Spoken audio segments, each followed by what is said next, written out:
Chapter 11. Walking away from the courthouse, Cash laughed to himself over Teague's admonition, as if he, or anyone else, could ever keep Finn out of trouble. Finn was a unique person. He didn't like most people. Most people didn't like him either. To say he was abrasive was an understatement. Finn had a knack for reading people. He could pinpoint what made them uncomfortable, then zero in on that and push until the other person snapped. Most of the time, Cash found that amusing. Sometimes it made him nervous. Finn never seemed to consider that one day he could find himself face to face with the wrong person. Teague would say that Finn lacked the ability to properly gauge threat levels. That was his way of saying that Finn was fearless, in a stupid way. Entering the candy shop, swing music played in the background. Oddly fitting, as Cash immediately felt as though he had wandered into another era. The sweet smell of chocolate wafted through the air. Walking past a group of coolers, the sheer number of different flavored sodas overwhelmed him. Collectible candy tins filled the bins in the center of the aisles. This place was heaven. Finn stood at the other end of the shop by a wall of containers filled with a rainbow of colorful candy. He glanced over at Cash and flashed a wry grin. A clerk stood nearby, watching. The lack of any other patrons this early in the day meant they had the undivided attention of the shop clerks. They would have to stick to what they could afford. Back on the sidewalk, Cash teased Finn with the bag of candy as he popped a piece into his mouth. Finn responded by pressing him against the window of a record shop and stealing the bag away. The people inside glared angrily at him. He smiled, then quickly walked away. They rounded the corner and came upon a restaurant with outdoor seating. The aroma of French fries and burgers assaulted his senses. He was getting hungry. In the corner, 4 college-age girls sat at a table. They waved at him. Flashing his charismatic, crooked smile, he waved back. The girls giggled. Hoping that Finn would be up for taking a break while he got to know the girls better, he tapped him on the arm. Finn sneered and stalked away. Cash sighed. What was he thinking? Maybe next time. He waved goodbye to the girls and caught up with Finn. Down the street, a silver motorcycle rounded the corner. Shiny chrome sparkled in the afternoon sun, radio blasting an old rock song while the low growl of the motor echoed off the buildings. It rolled up in front of a dive bar and came to a stop. The driver cut the engine. The street was silent.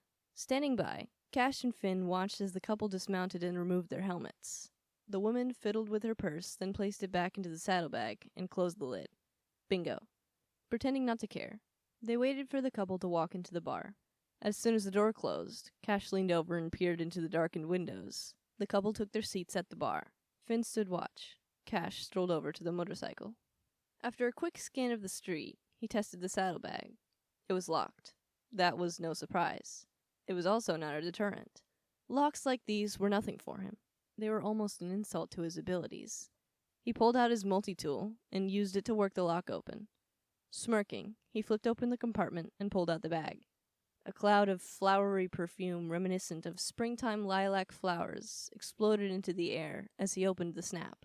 He sneezed. Over by the window, Finn signaled for him to hurry. Moving quickly, Cash located the wallet. It was light brown. One of those large styles that older women carry around. The kind that matched their designer handbags. He popped it open and rifled through the contents. Credit cards, ID, photos, and a checkbook. A small stack of bills was tucked neatly in the side pocket. All 20s. Nice. Not a bad haul. He stuffed those in his pocket. Holding the wallet up, he let the accordion-style photo holder unfold. Smiling faces of children peered up at him. These had to be her grandchildren. A joint popped out and landed on top of the bag. Ah, Grandma, you are a sneaky woman, he thought as he picked it up and sniffed. He could barely smell the weed over the heavy scent of lilac. He sneezed again, wondering what else she may have stashed in there. He groped around the bag one more time. From his post by the window, Finn whistled. Cash glanced up to see him mouth the words, "Time to go." He set his focus on the contents of the bag one more time. Nothing. Looks like Grandma only had the one joint. He tossed the wallet back into the bag and slammed the case closed. As he walked away, Finn materialized beside him as if he had been there all along. They spent the next hour exploring. Unable to find anything else of interest, they finally decided it was time to rejoin the others. Waiting at the corner for the light to change, a cursory glance at the courthouse steps told him there was another person with his friends. From where he stood, he couldn't make out much, but he could see it was a girl with long brown hair. He struck Finn on the arm. Looks like Teague and the others made a friend. Finn squinted his eyes and made a guttural sound. It was either a groan or a growl. Either one would have been possible. As they approached, Cash tried to make out what details he could of the newcomer. She looked like a typical suburban high school kid. Long brown hair, bronze skin, and a round face that made her look very young. Busily talking with River, the girl laughed and stepped backwards, accidentally stepping on Cash. Startled, she jumped forward and spun around, nearly falling. He caught her by the arm. "Whoa," he said as he looked her over. She was short, probably around 17, with big, doe-like brown eyes. A shiny blue stone sparkled on the right side of her nose. The young girl stood silent, her face a pale shade of red. "You okay?" he asked, releasing her arm. She smiled and ran her fingers through her hair. Yeah, I'm sorry. You should be a little more careful," said Finn with an icy tone.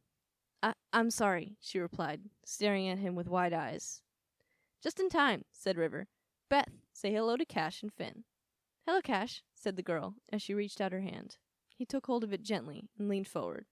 Reaching his other hand behind her ear, he pretended to pull out a piece of candy. He held it out for her. She smiled and accepted the offer. "That was pretty good. Do you know any other tricks?" Cash winked. "I sure do." "Careful with this one, Beth," warned River. "He's tricky." Beth turned her attention to Finn, who was standing silent, watching the whole exchange. "Hello, Finn," she said, smiling. Finn stared. At least he wasn't growling. Cash pulled out the bag of candy and offered it to Beth. "Want some?" She reached into the bag and pulled out a piece. "River was telling us about some of your travels." Finn snatched the bag away from Cash. He glared at River. Beth continued nervously. "Writers come through here all the time. I've spoken with a few of them before." Finn scowled at Beth. "Anyone ever tell you not to talk to strangers?" Tension hung heavy in the air. In an effort to lighten things up, Cash quipped. "Ah, good old Finn, making friends and influencing people." He lunged for the bag. Finn pulled it away, causing a small scuffle to erupt. Beth laughed. "Well, I was telling the others, I know a place where you could camp," she blurted. Cash made another dive for the bag. Finn kept it away. "Really?" asked Cash, attempting to reach beyond Finn. "Where would that be?" "At the south end of town," replied Beth. "There's a wooded area along the river near an old bridge. It's called Old Alton Bridge, or, as everyone around here calls it, the Goatman's Bridge." "Wait, the what?" Cash asked as he suddenly stopped messing around. "She said the Goatman's Bridge," replied Finn, smirking. Beth smiled. "Yeah, the Goatman. It's an old legend here in town," she shrugged. "It's one of those stories parents tell their kids to scare them from being too adventurous. Aside from local teens and the odd college kid, no one hardly ever goes there, so you can camp there for days and be fine." Finn looked past Beth and nodded at Teague, while wiggling the bag of candy in the air. Teague shook his head in response, so he tossed it over to River. He turned to Beth. "Well, I ain't gonna lie. I am intrigued." He brushed past her and sat down alongside Teague, leaving her to stand awkwardly shifting her feet and running her fingers through her hair. It was obvious to Cash that Beth was feeling uneasy. Who wouldn't? Finn was an expert at making people uncomfortable. He reveled in it. She was either going to work through it or go away like so many others have done before. Cash sighed and sat down on the steps. The aroma of pizza overwhelmed his senses. The smell of the melted cheese, grease, and tomato sauce made his mouth water. Finn peeked inside the box. "Any mushrooms?" "Yes, there's a couple of slices just for you," replied River. He smiled at her and pulled out a slice. Teague handed him a small bottle of hot sauce. The two of them put it on everything. They liked their food to hurt. After drowning the pizza in sauce, he shoved more than half into his mouth at once, smearing grease and red tomato sauce around his mouth in the process.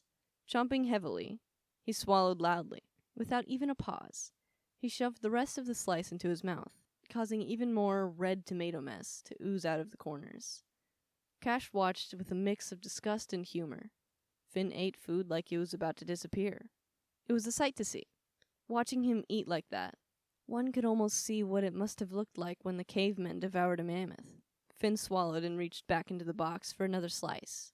Unable to take it any longer, Cash slammed a napkin against Finn's chest. "Dude," he said, shaking his head. "You got a little something." He pointed to the corner of his mouth.